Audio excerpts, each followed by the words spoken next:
Imagine a people with their hearts tied to ancient Rome, whispering Dante's words, desperate to walk on Italy's sacred land.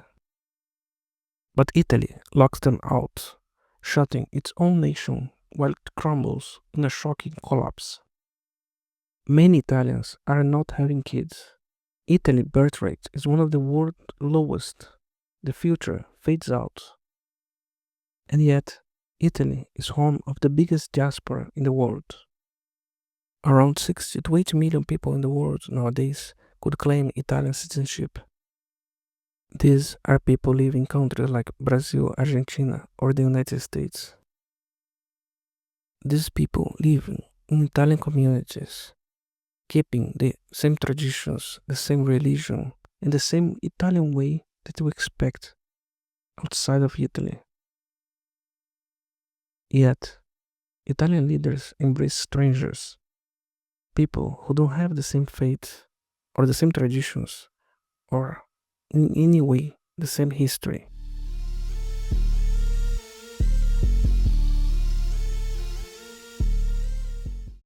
There is a deep connection here. Millions of people abroad still carry Italy in their blood. Many just want to help to rebuild a country plagued by mismanagement and a terrible demographic crisis. Others simply want to keep Italian culture alive even while living abroad. But instead of welcoming them, Italy tosses them aside. Let's talk about Antonio Tajani. He is currently the Deputy Prime Minister and Minister of Foreign Affairs in the Italian government.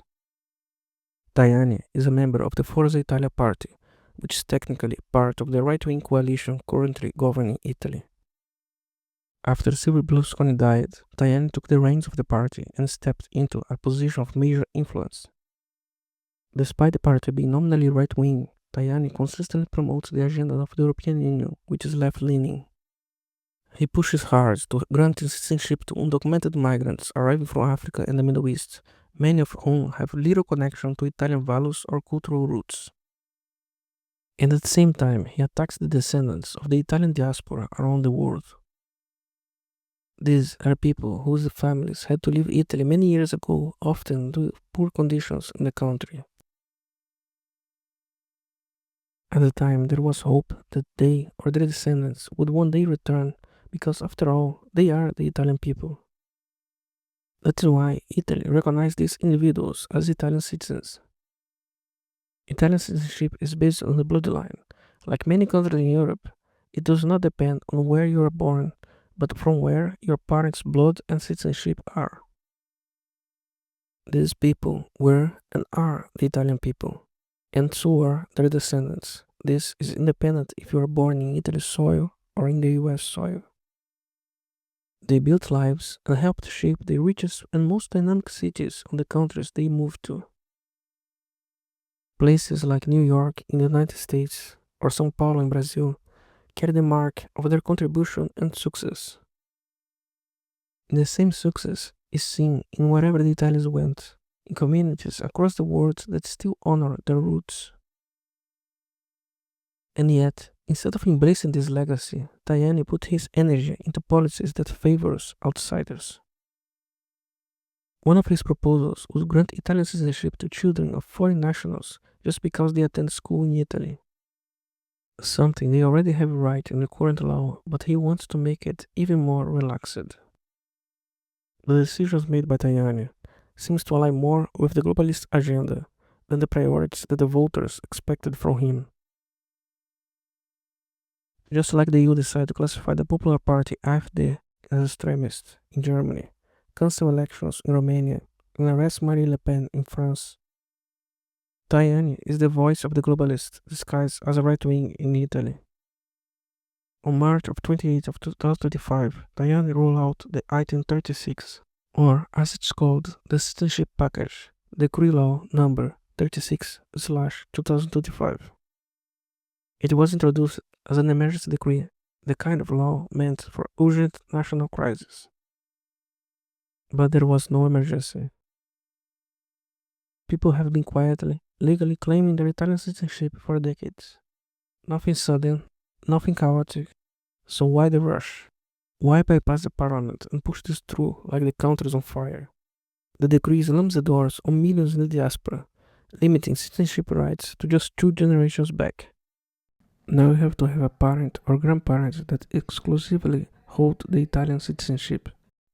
That single change cuts off millions of people across the United States, Brazil, Australia, Argentina, and other countries. These are places where the Italian communities have been thriving for generations.